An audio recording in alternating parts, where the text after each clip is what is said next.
Bab 133. Lim, mau jalan-jalan? Kemana? Widi langsung membeku kebingungan karena terlalu gugup. Widi, jangan dulu. Lim, kenapa? Widi, enggak enak sama yang lain. Lim, berarti harus serba rombongan. Membaca itu, Widi jadi berpikir, memang hanya dengan kebersamaan rombongan, mereka aman dari fitnah karena status mereka. Widi, aku bingung. Lim, ya sudah, kita ketemunya pas mau buka puasa saja. Jadi, hari ini aku beneran mau rehat total. Widi, ya sudah, selamat rehat. Lim, ingat, enggak usah kerja.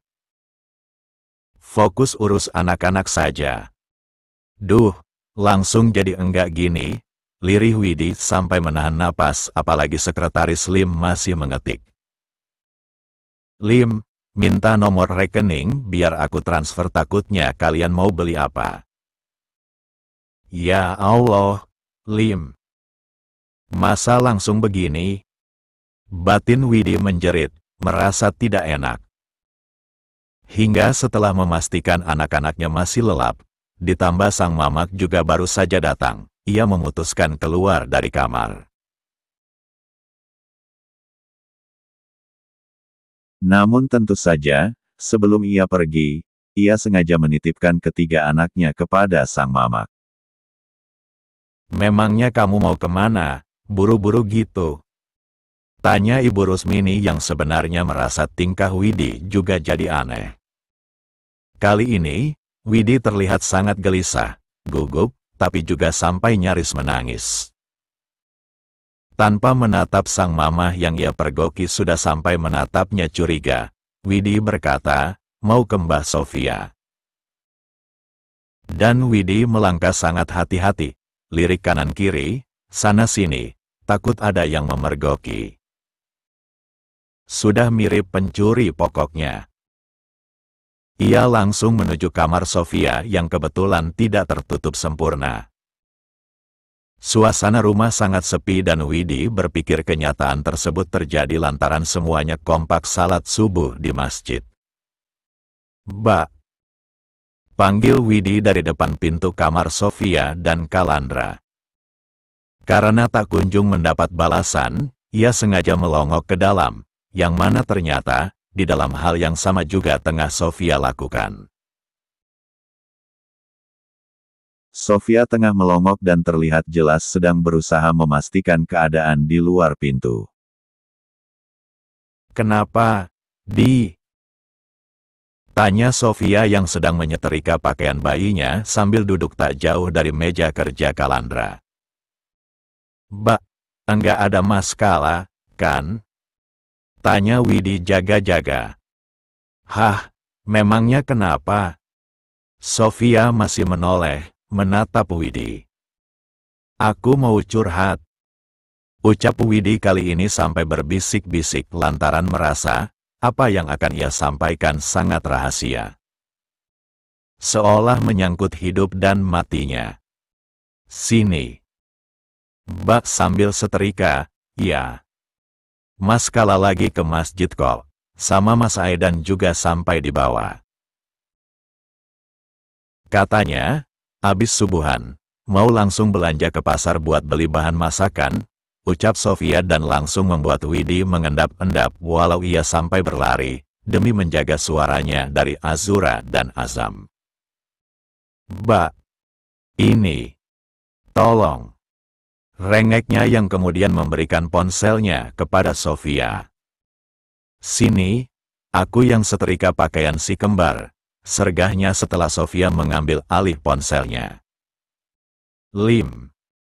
Lirih Sofia setelah membaca sekilas ruang obrolan yang menghiasi layar ponsel Widi. Iya, Mbak. Coba baca. Lirih Widi tak sabar mendapatkan pendapat dari Sofia. Bentar, Mbak baca dulu. Sofia langsung duduk di kursi kerja Kalandra yang memang empuk. Ia membaca obrolan Sekretaris Lim dan Widi yang langsung membuatnya senyum sekaligus baper sendiri. Widi yang sudah menunggu tanggapan sang kakak, jadi makin gelisah. Mirip wanita hamil yang sedang kontraksi. Sudah. Oke saja.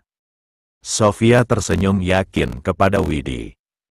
Widi yang sempat bengong, berangsur mencabut colokan setrika. Takut ia lupa dan malah fatal. Buru-buru ia menghampiri sang kakak dan kiranya hanya berjarak sekitar 2 meter dari keberadaannya. Mbak, yang namanya laki-laki, kalau sampai ngasih, itu karena mereka juga berharap imbalan. Bohong, apalagi dia laki-laki dewasa. Ucap Widi masih berbisik-bisik. Nah, imbalannya biar kamu mau nikah sama dia. Walau dengan suara lirih, kali ini Sofia sampai mengomel. Widi langsung menunduk. Terlalu cepat kalau mendadak menikah. Dia orang kota. Kaya. Takutnya imbalan yang dia mau semacam adegan macam-macam sebelum nikah. Mbak tahulah maksudku. Kan sudah dikasih rambu-rambu, pendekatan dulu. Namun walau pendekatan, kamu sudah dikasih jatah uang hidup biar kamu enggak sibuk kerja. Dia mau kamu fokus urus anak. Termasuk untuk orang tua Resti, dia juga bakalan siapin biaya khusus, gitu di. Sudahlah, oke saja. Mengenai adegan macam-macam itu, andai pun ada, pasti enggak berlebihan seperti yang kita apalagi kamu bayangkan. Sofia sangat mendukung karena memang telanjur yakin sekaligus cocok. Widi menghela napas, kemudian bersedekap. Setelah merenung sejenak, ia berangsur menatap Widi. Memangnya kalau Mbak jadi aku, Mbak nggak bingung? Ditanya begitu, Sofia langsung bingung. Sofia mendadak tak bisa menjawab apalagi selancar sebelumnya. Aku masih trauma ditipu pongah, Mbak. Widi menunduk lesu dan memang sampai merengek. Yang sekarang pasti enggak mungkin, Di. Ada Pak Mahesa dan Ibu Alea yang menjadi saksi sekaligus jaminan. Sofia kembali meyakinkan. Di hadapannya, sang adik yang menjadi kerap menunduk loyo tampak tetap ragu. Takutnya, pas aku telanjur sayang apalagi anak-anak sampai dekat, dia malah berulah, Mbak. Keluh Widi lagi. Kalau itu sampai terjadi, nanti Mbak yang urus. Sudah, Mbak pasti ikut urus. Sofia meraih kedua lengan Widi, masih berusaha meyakinkan. Bagi Widi, dukungan dari Sofia sangat berarti. Namun tentu, ia tetap meminta bantuan Sofia dalam menjawab pesan Sekretaris Lim yang memintanya memberikan nomor rekening karena pria itu sudah ingin bertanggung jawab kepadanya, agar ia tidak bekerja dan fokus mengurus anak-anak. Kamu manggil dia apa? Tanya Sofia. Lim. Widi menatap ragu Sofia, takut dijitak karena tentu, panggilannya kepada Sekretaris Lim tidak sopan. Dia seumuran Mbak, loh. Omel Sofia yang kemudian menyuruh Widi untuk mengetik pesan balasan. Widi, kamu, yakin? Lim, yakin gimana? Ya ampun Di, langsung dibalas. Berarti nih orang dari tadi nungguin. Omel Sofia yang refleks menimpuk kepala Widi. Ya ampun, Mbak. Sakit, rengek Widi. Ya salah kamu, bikin Mbak geregetan. Untung taflon Mbak enggak melayang. Lah, di kamar kok ada taflon? Jangan bilang di kamar kok ada taflon, Mas Kala saja setiap bulan selalu beliin Mbak taflon. Hadiah cinta dari Mas Kala pun masih berupa miniatur taflon. Mahal? Kalian aneh. Masa iya serba taflon? Widi menatap aneh sang kakak. Aneh buat orang lain, manis buat kami yang menjalani karena memang banyak momen spesial kami dari taflon. Yakin Sofia. Di tempat berbeda, di musola yang ada di hotel sederhana mereka menginap mengingat lokasi mereka memang bukan kota-kota amat. Sekretaris Lim masih duduk sila di teras sambil memegang ponselnya. Widi, masa belum nikah sudah dikasih uang jatah? Dengan cepat, Sekretaris Lim yang memang masih menunggu balasan Widi membalas. Lim, ya enggak apa-apa. Biar kamu fokus urus anak dan kamu bisa istirahat. Kemudian, Sekretaris Lim menulis lagi. Lim, 1 bulan lagi kita nikah bagaimana? Enggak usah mewah, yang penting sah. Di kamar Sofia yang masih menyimak Widi berkirim pesan dengan Sekretaris Lim, buru-buru mengambil alih ponsel Widi. Karena selain takut Widi masih bingung, adiknya itu juga tak kunjung menulis balasan. Widi, baiklah Mas. Loh, Mbak. Kok jadi Mas? Heboh Widi. Dikasih uang jatah, jadi Mas. Nanti kalau sudah nikah dan dia makin perhatian, manggilnya papa apa sayang. Balas Sofia tak kalah heboh dan berakhir ngakak bersama Widi. Ibu Rusmini yang memergoki ulah keduanya langsung geleng-geleng. Kalian abis jailin siapa lagi? Pongah, apa Pak Haji? Sudah jangan jailin mereka terus. Nanti yang ada mereka terus berharap. Namun di teras musola, Sekretaris Lim yang memang pendiam, menjadi tersipu. Jadi, apa yang bikin kamu mendadak berubah pikiran dan mau menikahi Widi? Tanya Tuan Mahesa yang sedari tadi duduk sila di hadapan sang adik. Sekretaris Lim yang awalnya tersipu tak langsung menjawab. Seperti biasa, tingkahnya mirip mayat hidup yang tidak memiliki semangat. Gara-gara dia urus dan rawat kamu pas kamu baru sampai di sini. Dengan sabar Tuan Mahesa menebak. Namun, Sekretaris Lim tetap menunduk. Setelah aku tahu, anaknya banyak. Dan dia sibuk kerja buat kasih anaknya kehidupan layak. Selain ternyata ayah anak-anaknya enggak tanggung jawab. Dan terakhir aku tahu, ternyata dia sampai diancam oleh mamahnya dokter yang punya klinik karena dokter yang punya klinik itu suka Widi juga. Hubungan mereka terhalang restu gitu, dan ya ancaman andalannya, anak-anak. Sekretaris Lim berangsur menatap sang kakak yang menyimak. Aku dibuang oleh mamaku sendiri hanya karena hubungan orang tua kita tidak baik. Dia tega membuangku berjuang sendiri di tengah suasana keluarga kita yang tidak sehat. Mamah Koko yang lebih mirip nenek sihir, papa yang kaku. Juga semua peraturan yang membuat hidup kita lebih mirip robot.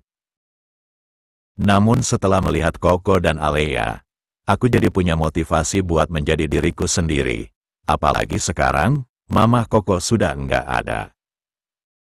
Terakhir, setelah kenal Widi, dia sangat bekerja keras, mengurus anak, tapi masih bisa bantu sesama. Aku beneran ingin berterima kasih. Kerja keras sekaligus perjuangannya beneran bikin dia spesial. Jadi, mulai sekarang aku ingin dia fokus urus anak-anak. Urus orang tua Resti juga tanpa sibuk bekerja agar dia juga masih bisa istirahat. Tubuhnya kurus gitu kan. Tuan Mahesa yang menyimak setiap ucapan sang adik yang memang memanggilnya Koko karena biar bagaimanapun, darah Chinese masih mengalir di tubuh mereka, menjadi berkaca-kaca. Maaf karena selama ini, aku belum bisa jadi kakak yang baik. Iya. Aku maafkan, balas Sekretaris Lim. Hah? Kok jawabanmu gitu? Balas Tuan Mahesa kaget. Jawaban gitu, gimana maksudnya? Berarti Koko minta maafnya cuma buat iklan. Memang selama ini, Koko belum jadi kakak baik buat aku. Yang baru bisa jadi kakak yang baik ya Alea. Terhitung sejak dia bangun dari koma, iya. Dia beneran jadi matahari pagi dalam kehidupan kita. Nyatanya Koko sampai kelepek-kelepek ke dia, balas Sekretaris Lim yang langsung membuat sang kakak tersipu malu menatapnya. Wajah Tuan Mahesa menjadi sangat merah. Pah, hari ini pulang cepat, kan? Bisik Sofia begitu bersemangat sembari memandikan Azam di bak mandi khusus. Kalandra yang baru datang sama sekali tidak curiga dengan keceriaan Sofia.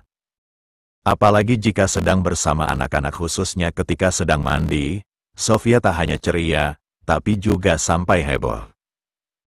Hari ini kan hari terakhir Pak Mahesa di sini. Katanya dia mau ke pabrik.